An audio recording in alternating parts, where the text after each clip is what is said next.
மகாபாரத போர் முடிந்து ஏறக்குறைய 5000 ஆண்டுகள் கடந்துவிட்டன. போரில் பங்கேற்ற அத்தனை மாவீரர்களும் மடிந்து விட்டார்கள்.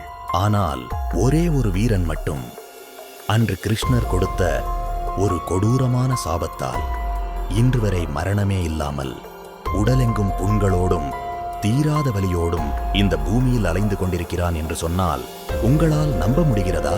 ஆம், அவர்தான் துரோணாச்சாரியாரின் மகன் அஸ்வத்தாமன்.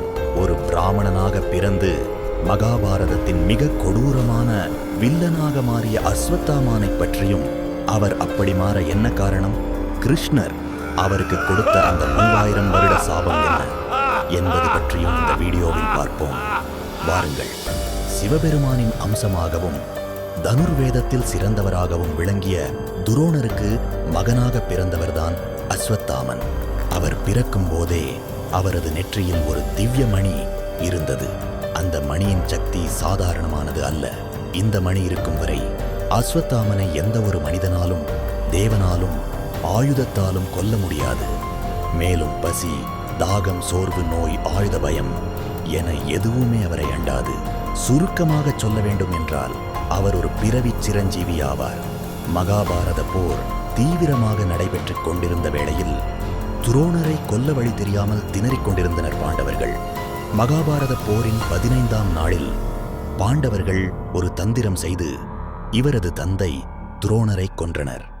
அதாவது அஸ்வத்தாமன் என்ற யானை இறந்தது என்பதை தர்மன் அரைகுறையாக அஸ்வத்தாமன் இறந்து விட்டார் என சொல்ல, தன் மகன்தான் இறந்து விட்டான் என்று நினைத்து ஆயுதத்தை கீழே போட்ட துரோணரின் தலை போரில் கொய்யப்பட்டது. பாண்டவர்களின் இந்த ஏமாற்று மரணம் அஸ்வத்தாமனின் நெஞ்சில் பழிவாங்கும் வெறியை விதைத்தது. போரின் 18ஆம் நாள் முடிவில் கௌரவப்படை முற்றிலும் தோற்றது. துரியோதனன் தொடைகள் உடைக்கப்பட்டு மரணப்படுக்கையில் இருந்தான். அவனை காண வந்த அஸ்வத்தாமன் பாண்டவர்களை கொன்று பழி தீர்ப்பேன் என துரியோதனன் முன் சபதம் எடுத்தான். அன்று நள்ளிரவு பாண்டவர்களின் முகாமிற்குள் அஸ்வத்தாமன் தந்திரமாக நுழைந்தான். தூங்கிக் கொண்டிருந்த பாண்டவர்களின் படைத்தளபதியும் தமது தந்தையை கொன்றவனுமான திருஷ்டத்யும்னனை மிக கொடூரமான முறையில் மிதித்துக் கொன்றான். அதன் பின் இருட்டில் தூங்கிக் கொண்டிருந்த 5 பேரை பாண்டவர்கள் என்று நினைத்து அவர்களின் தலைகளை வெட்டி எடுத்துச் சென்று துரியோதனனிடம் காட்டினான். ஆனால் துரியோதனன் அந்த தலைகளை உற்று பார்த்தபோதுதான் தெரிந்தது, அவர்கள் பாண்டவர்கள் அல்ல, திரௌபதியின் 5 குழந்தைகளான உபபாண்டவர்கள். தன் வம்சமே அழிந்துவிட்டதை எண்ணி அலறிய துரியோதனன் உயிர் துறக்க அஸ்வத்தாமன் செய்த பாவத்தால் ஒட்டுமொத்த உலகமே அதிர்ந்தது. குழந்தைகளை கொன்ற அஸ்வத்தாமனை பாண்டவர்கள் துரத்திச் சென்றனர். தப்பிக்க வழியில்லாத அஸ்வத்தாமன் ஒரு புல்லின் மீது பிரம்மாஸ்திரத்தை ஆவாகனம் செய்து ஏவினான். அதற்கு போட்டியாக அர்ஜுனனும் பிரம்மாஸ்திரத்தை ஏவ உலகமே அழியும் நிலை வந்தது. அப்போது வியாச முனிவர் தடுத்து நிறுத்த அர்ஜுனன் தன் அஸ்திரத்தை திரும்பப் பெற்றான். ஆனால் அஸ்வத்தாமனுக்கு அஸ்திரத்தை திரும்பப் பெறத் தெரியவில்லை.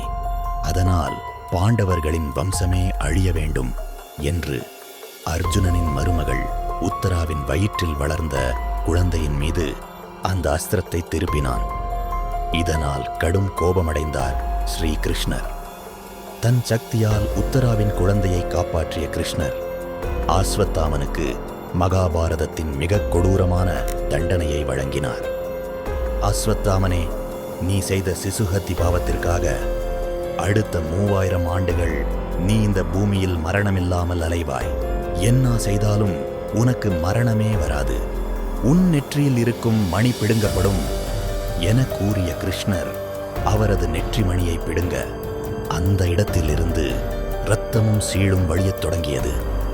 உன் உடலில் இருக்கும் புண்கள் ஒருபோதும் ஆறாது. யாரும் உனக்கு உணவோ தண்ணீரோ தரமாட்டார்கள். காடுகளிலும் மலைகளிலும் தீராத வலியோடு நீ அலைவாய் என கிருஷ்ணர் சாபமிட்டார். அப்போதிலிருந்து இன்று வரை அஸ்வத்தாமன் மரணமில்லாமல் யார் கண்ணிலும் அகப்படாமல் பூமியில் வாழ்ந்து வருகின்றார். மேலும் பலர் தங்களுக்கு நெற்றியில் பெரிய காயத்தோடு இரத்தம் வழிய ஒரு நபர் வந்து அவ்வப்போது எண்ணெய் கேட்டதாக கூறுகிறார்கள். ஆம் நண்பர்களே, மத்திய பிரதேசத்தில் உள்ள அசிகர் கோட்டையில் இருக்கும் ஒரு பழமையான சிவன் கோவிலில் இன்றும் அதிகாலையில் யாரோ ஒரு நபர் வந்து சிவனுக்கு பூசையும் புதிய பூக்களையும் வைத்துவிட்டு செல்வதாக அங்குள்ள மக்கள் நம்புகிறார்கள்.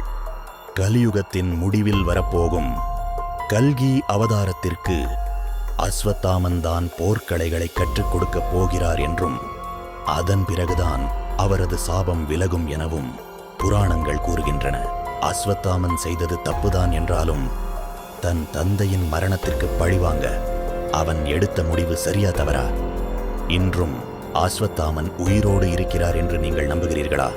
உங்களது பதிலை கமெண்ட்ல சொல்லுங்க.